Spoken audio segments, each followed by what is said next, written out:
അനധികൃതമായി മാലിന്യം തള്ളുന്നത് പിടികൂടുവാനുള്ള സജ്ജീകരണവുമായി കൊച്ചി കോർപ്പറേഷൻ. മാലിന്യം തള്ളുന്നവരെ CCTV നിരീക്ഷണ സംവിധാനം ഒരുക്കി പിടികൂടുവാനുള്ള പദ്ധതിയാണ് ആരംഭിക്കുന്നത്. ദിവസങ്ങൾക്കുള്ളിൽ പദ്ധതിയുടെ ഭാഗമായുള്ള മുഴുവൻ CCTV ക്യാമറകളും മിഴിതുറക്കും. കൊച്ചിയുടെ പ്രധാന പ്രതിസന്ധികളിലൊന്നാണ് പൊതുയിടങ്ങളിലെ അനധികൃത മാലിന്യ നിക്ഷേപം. നഗരത്തിലെ വിവിധയിടങ്ങളിൽ CCTV ക്യാമറ സ്ഥാപിക്കുന്നതോടെ അനധികൃതമായി മാലിന്യം തള്ളുന്നവർക്ക് പിടിവീഴും.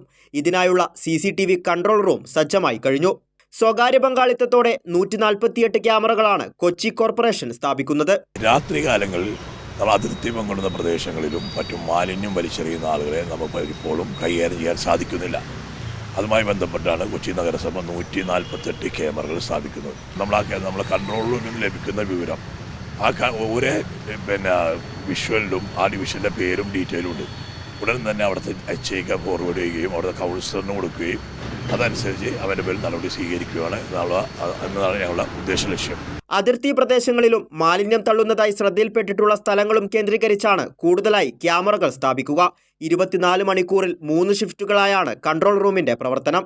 CCTVയിൽ പതിഞ്ഞ മാലിന്യം തള്ളുന്ന ദൃശ്യങ്ങൾ കൗൺസിലർമാർക്കും ഹെൽത്ത് ഇൻസ്പെക്ടർമാർക്കും കൈമാറി നടപടി സ്വീകരിക്കും. പുതിയ പദ്ധതിയിലൂടെ അനധികൃതമായുള്ള മാലിന്യ നിക്ഷേപം ഒരു പരിധിവരെ തടയാൻ സാധിക്കും. മാലിന്യം തള്ളുന്നത് നിരീക്ഷിക്കുവാനുള്ള കേന്ദ്രവും CCTV കൺട്രോൾ റൂമും ഇവിടെ സജ്ജമായി കഴിഞ്ഞു. ഇനി ഏതാനും CCTV ക്യാമറകൾ കൂടി സ്ഥാപിച്ചാൽ അനധികൃതമായി മാലിന്യം തള്ളുന്നവരുടെ മേൽ പിടിവീഴും. ക്യാമറമാൻ ഫൈസലിനോടൊപ്പം അമൽനാഥ്, കൈരളി ന്യൂസ്.